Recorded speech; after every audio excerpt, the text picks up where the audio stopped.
பள்ளிகள்ல அரசு பள்ளிகள்ல மாணவர்கள் சேர்றது குறையுதும்பாங்க. இந்த இடத்துல நம்ம விஞ்ஞானபூர்வமா ஒரு விஷயம் பார்க்கணும்.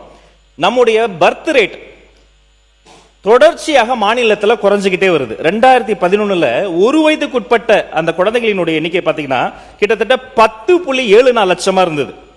தற்போது 2026 அது 8.78 லட்சமாக குறையும்னு சொல்றாங்க. அப்ப இந்த பர்த் ரேட் குறைய குறைய இந்த தொடக்க கல்வியில அந்த மாணவர்கள் எண்ணிக்கை குறைவதை போல ஒரு தோற்றம் வரும். ஒண்ணு. ரெண்டாவது தெரியுமா, தனியார் பள்ளிக்கும் அரசு பள்ளிகளுக்கும் நிறைய வித்தியாசம் இருக்கு. தனியார் பள்ளிகள் என்ன பண்ணுவாங்க, மெயின் ரோட்ல இருக்கிற மாதிரி பார்ப்பாங்க. ஒரு 50 பசங்க கம்மியா சென்டா கூட உடனே வேற இடம் போயிடலாமா பார்ப்பாங்க. ரொம்ப பிரைம் ப்ராப்பர்ட்டியில இருக்கணும் பார்ப்பாங்க.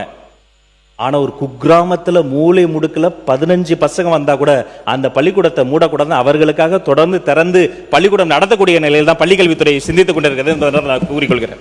அதனால என்ரோல்மெண்ட் ரேஷியோவும் பர்த் ரேட்டும் நேரடியாக நம்ம பார்க்கணும். சில பள்ளிகள் மூடுவதாக செய்திகள் ஒரு பள்ளியை கூட தமிழக அரசை பொறுத்த வரைக்கும் மூடவே மூடாது. 10 பசங்க சேர்ந்தாலும் திரும்ப திறப்பா அவங்களுக்கு பாடம் நடத்தப்படும் என்பதையும் கூறுகிறேன்.